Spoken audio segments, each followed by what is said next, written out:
morning, and thank you all so much for being here with us today. We are at our crime lab, one that we have worked very tirelessly to make happen in the city of New Orleans.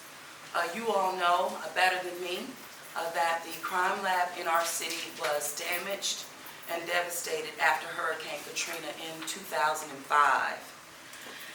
And it really had a real impact on this community, on our victims of crime, on our ability to tackle and have resources available to us to bring forth real, I would say, crime-fighting strategies, utilizing the facts, and making sure that our officers have all the tools and resources that they need to ensure that the arrests that they make it through the judicial system where accountability truly does rest. In 2020, May of 2020, the city of New Orleans broke ground on this facility. Now, background. Coming in as mayor in May of 2018, there were a lot of projects that were at design but had not started just yet. And there was also resources that the federal government had provided the city of New Orleans, again in the aftermath of Hurricane Katrina, to address needs in our community, particularly like our crime lab. At that particular time, in 2018, having not moved these projects, that was something that was on my desk front and center with the team of the Cantrell administration to make sure that we did what was necessary to move projects along. We learned very quickly as we started to again hit that ground that the design, although had made it to 100%, really wouldn't be adequate in terms of serving this community, even again after going through design. But we had to make tough decisions. Do we redesign? Although the city had already spent the money to design, do we then find additional resources for a redesign? Or do we move forward ensuring that we're doing what we said we would do to our partners at the federal government and demonstrate that the city of New Orleans is focusing on utilizing the federal dollars to make this city whole? So that was a tough decision. And even as I mentioned, May of 2020, we broke ground. That was in the highest points, really, of COVID-19, and understanding that the city of New Orleans, in those times, we were the hot spot. But we never wavered, not only in terms of protecting our residents, but also in regards to standing up resources that are needed to protect our victims and our survivors. And of course, the tools and resources that are needed for our New Orleans Police Department, as well as our criminal justice partners across the board. So here we are. We moved forward, and thank God we did. Because with that demonstration, what followed was a deadline extension tied to those resources again that had been made available to the city of New Orleans, because the Cantrell administration grabbed the baton, moved projects forward.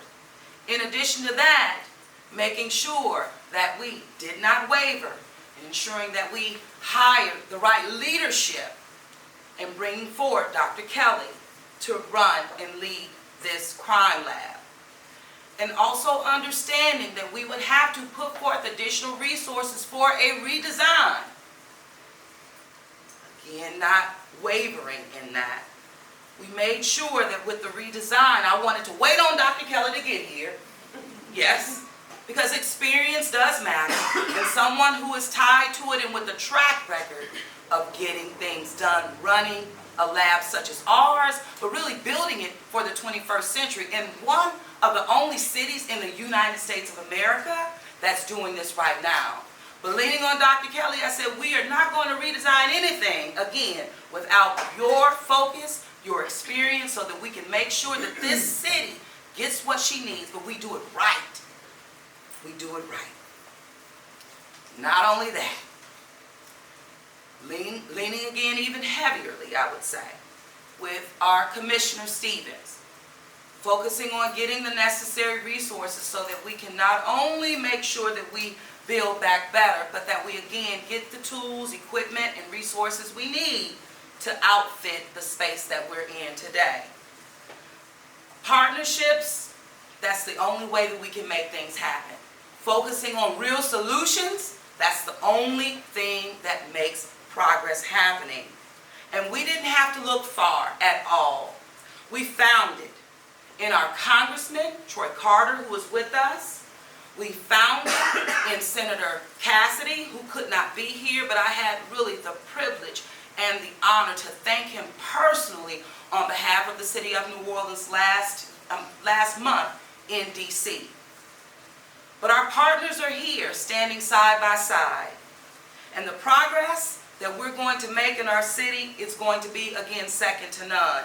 And the needs are the greatest. We've been utilizing resources with our partners with the state police relative to DNA testing and the like. But what we're doing now and here today is making sure that the city of New Orleans can take care of herself at every stage. And things take time. But also time tells a story. That the city of New Orleans remains focused on improvements and being better than we were from Hurricane Katrina. And next year, 2025, that's 20 years from Katrina. But a real example of how we are remaining focused of building back better. And I can say, listen, from a community leader during those times, right across Broad Street in Broadmoor, to the city council and now as mayor, and still staying focused and understanding again, partnerships is the only way to go.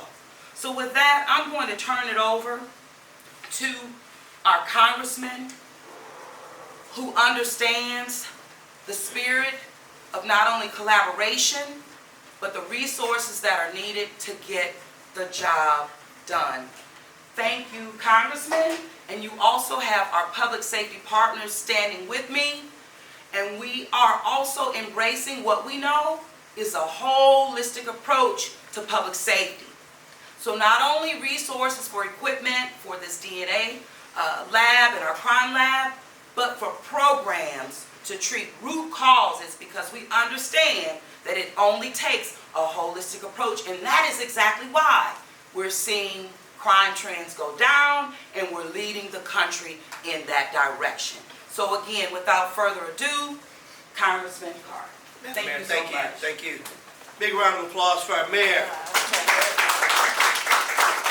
Madam Mayor, thank you so much, and thank you to your team for the incredible work that they do in supplying and providing us with the resources in Washington to, as a good doctor would say, let us know where it hurts. And it helps us better refine and define and go after dollars to bring back. And it's because of it, use the word that is so pivotal, partnership. It's because of the partnership of my office and the mayor's office and the police department and Commissioner Stevens, who does an incredible job at making sure that we are hearing the request and we're finally getting those dollars. So today is a great day. I'm so happy to be here joining in the battle against violence and crime in our beloved city. I'm proud to stand along our mayor to announce this $963,000 grant for the Office of Criminal Justice Coordination and $2.4 million grant for the equipment for the New Orleans Crime Lab, which we're standing in today.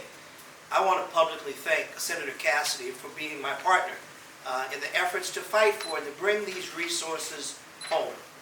To demonstrate that the safety of our communities, be they Republican, Democrat, or other, is paramount.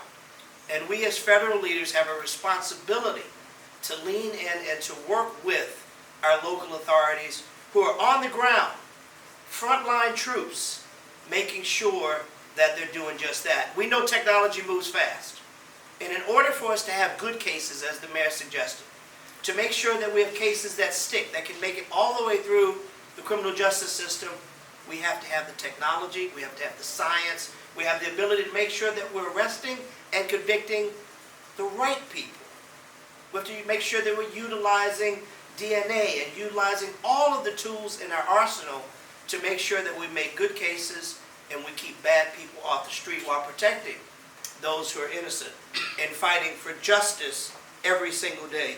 We know the cornerstone of these initiatives is violence intervention.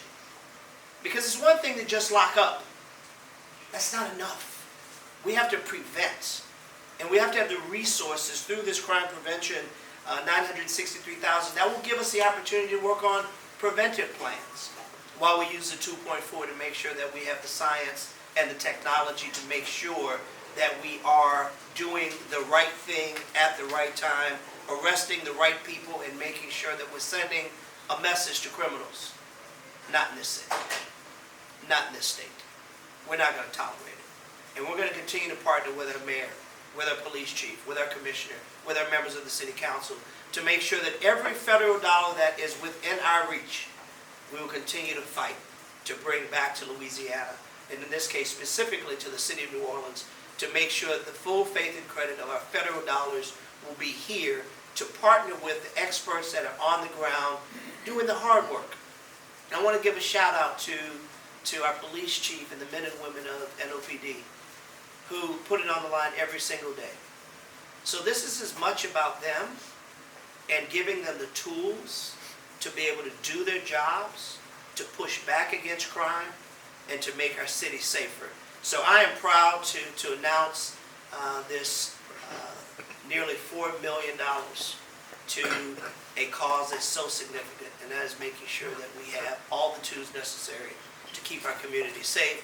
I can't thank the mayor enough for her leadership, nor her team, because it takes a village. It takes the efforts of all players, local, state, and federal, to make a difference. And today is a great announcement, and I'm pleased to play a small role in helping it happen. Next, I think I have the wonderful opportunity to bring up someone who has hit our town by storm. Hadn't been here a long time, but she's jumped in. I've seen her eating beignets and crawfish, announcing Mardi Gras parades, and most importantly, fighting crime. Amen. So give a big round of applause to our police chief, Anne Kirkpatrick.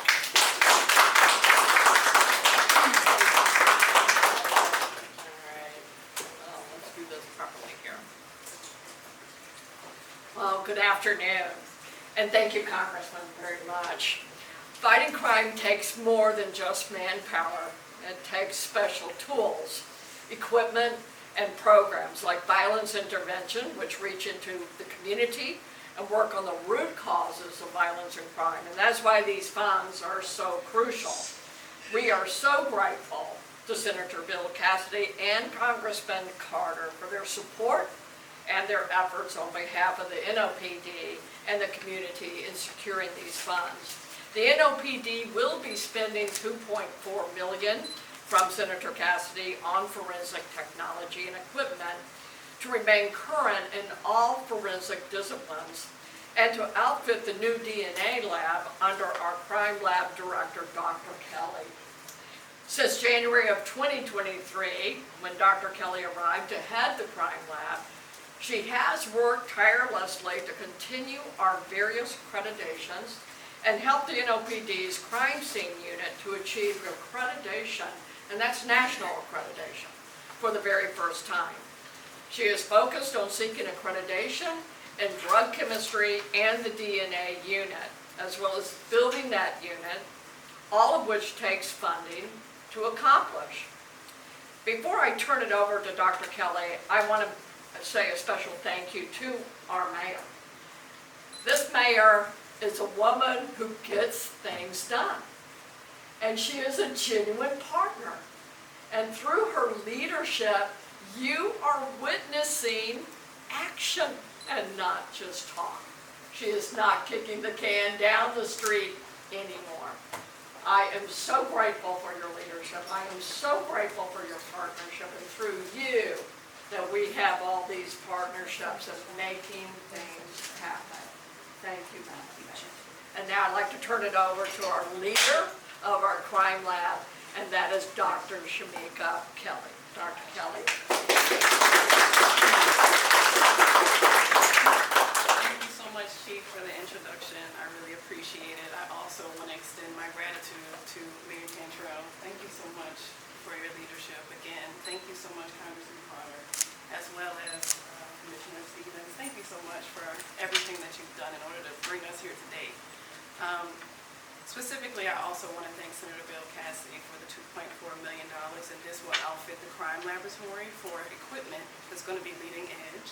It's going to have forensic software, forensic hardware, it'll have critical reagents for the equipment.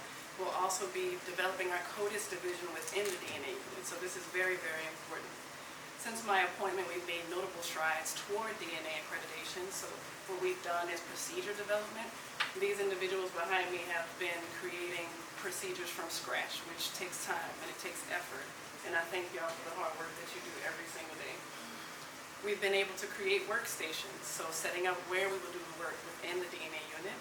We've developed a training program that we're going to implement next week for body fluid identification. So we've been securing supplies, and we've hired 13 individuals for the DNA unit. I've built an army in that unit. I'm telling you, I'm bringing you something great, so I'm so excited. This appropriation is just another tremendous step toward DNA accreditation, and it's ultimately another pivotal resource that will help bring the fair and timely administration of justice, which is the cornerstone of our democracy. Evidence processing is indeed an integral component of the criminal legal process, and so we want to make sure that it's done with precision and expediency, and that is what this funding is going to do. Backlogs across the nation have tended to rise, and so part of that is because of evidence processing delays, and so we want to make sure that we put our best effort forward and we address those issues. So I'm incredibly excited to put this equipment to work. I cannot wait to bring you this. Again, Senator Bill Cassidy, thank you so much for this funding. It's going to be critical to advancing the DNA accreditation and bringing DNA testing here to the city of New Orleans. Thank you. Thank you so much. Okay, I know, Dr. Vegno, I know we had Ubuntu here, Ubuntu Village, to just recognize and just really talk about root causes, meaning, Dr. Vegno is here, and I know our leaders here from Ubuntu Village. You know, I am because we are. That's right. Yep, so I get that. And I just want to say thank you again. Thank you all for being here. It's a great day. Thank you. Thank you. Thank you all. Thank Thank you. you all. All right. Dr. Kelley, are we still looking at a 2027 timeline? Yes. We're done? Yes. Okay. Oh.